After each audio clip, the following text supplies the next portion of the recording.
You're listening to Talkin' to America with our guest, Tim Schmidt. Here once again is your host, Aaron Zellman.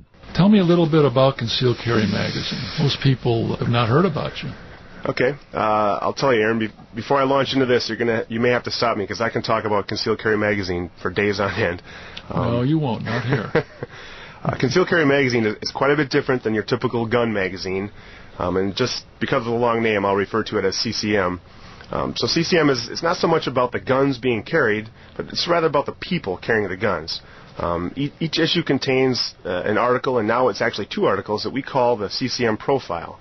Now, this is a profile of an everyday person, and usually they're actually members of our association, who has made the decision to always be armed.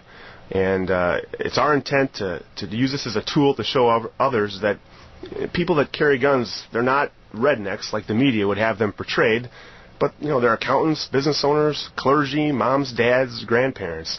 There's an interview section in this where we ask them questions about their lifestyle, etc., what caused them to decide that, hey, I want to be an armed citizen, and there's usually nice photographs, and it's just a real affirming article, and that's probably the most different thing you'll initially realize when you read Concealed Carry Magazine. Yeah, the magazine you have now is very slick. It's very polished, very professional. There's a lot of gun magazines out there, so I think people would like to know what they can expect to see in Concealed Carry Magazine that they will not see in some of the newsstand gun magazines. That's a fair enough question. Like I said before, the main focus of Concealed Carry Magazine is the armed citizen, the actual person.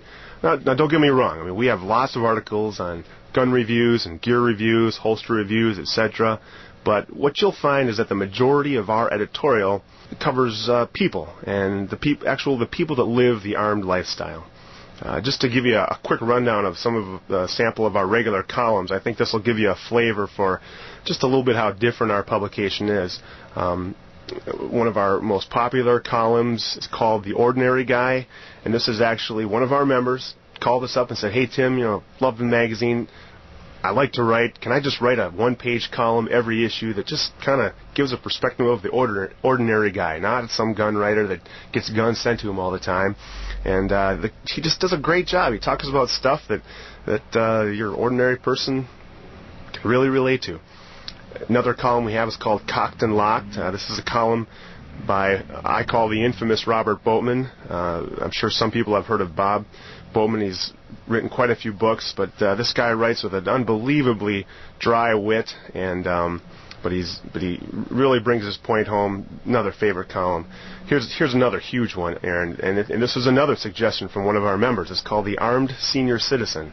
About a year into the magazine, we had a guy call us up and say, hey, how about if you have a special section for the armed senior citizen? Because when you think about it, a person who may be older, maybe a little physically limited, they're the ones that need self-defense even more so. So got this column, and every single issue talks about senior citizen-specific issues, whether it's maybe arthritis or all kinds of stuff like that. It's fantastic. Another one we have is called the History Corner.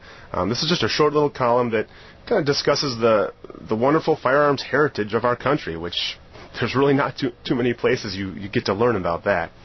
And then the last column that we have on a regular basis is called Street Tactics, Reality-Based Gun and Knife Fighting.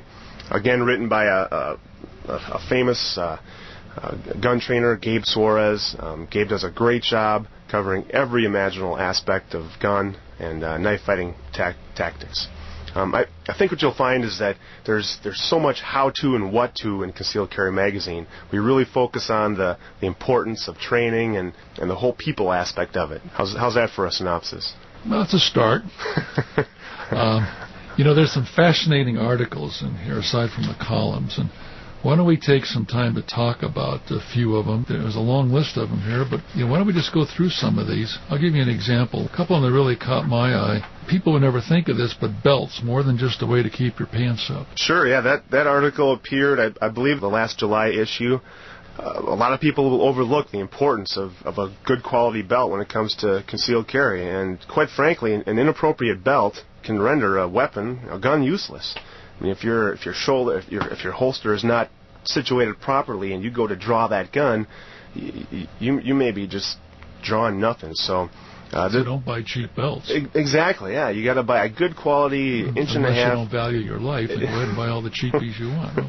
Exactly, and this article goes in and explains exactly how that can happen and what you need to do, what you need to look for in a good quality belt. I'm intrigued by the article, How to Make Your Wife Hate Guns. That's unfortunately that's a subject that just too many of us guys are experts at. Kind of a tongue-in-cheek account of what your typical guy does to literally completely alienate their wife or girlfriend from the whole firearms lifestyle. Honestly, it's a hilarious article, but unfortunately all too true. The author, I'm pretty sure it was written by a woman, and the context of the article was how this woman's husband used to act with respect to firearms. You know, he'd clean his guns on the kitchen table and leave the cleaning fluid all over the place, and take her to the range and just nitpick her to death. Wouldn't even let her shoot. Try to give her 1,900 tips before she can even get 3 rounds off. So she just does a really great job of kind of leading us guys into how we can get our women in our lives to really appreciate firearms. Okay, what about this one, cocked and locked? Your gun's diet is more important than your own. It's another great article. This is, like I mentioned before, the Cocked and Locked column is actually by Bob Boatman. And like so many of his columns, they're just right on the money. This one has to do with the fact that there are just so many types of ammo out there.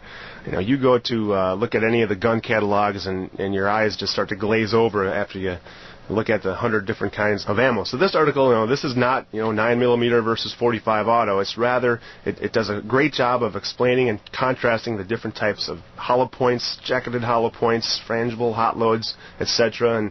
And Bob really makes the point that unless you make a concerted effort to choose exactly what's going to work best for you, and then prove that ammo works in your gun on a consistent basis, you're really taking your life in your own hands.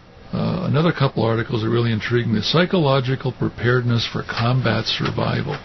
Yes, that's a great piece by I like to call him our resident doctor, Dr. Bruce Eimer. He's a guy that's really helped a lot with both the USCCA and Concealed Carry Magazine. That was a cover story, and this piece explains how training isn't only physical. Your body works in conjunction with your mind, and Bruce explains in extreme detail how you have to train your mind as much as you train your body so that you're ready for any situation. A lot of people just focus on the training of the body, and the mind is just as important. In a previous discussion we had, you said that one of the articles you were most proud of was the armed senior citizen refused to be a victim. Can you take a few moments and elaborate on that? Sure, yeah. The reason I said that I'm the most proud of that is just because it was taken as a suggestion from a member, and I like to think that we're very responsive to our customers. And so yes, I'm very proud of this column. The idea did come from a member, and since we've started the Armed Senior Citizen, that is probably the most popular. When we get letters to the editor, most people are writing about that column because it's just that popular. But every issue goes into minute detail of all the special considerations that a senior citizen must pay attention to when going armed. I mean, there's just a ton of fascinating information on this subject. Off the top of my head, Bruce covers things like situational awareness from the perspective of a senior citizen.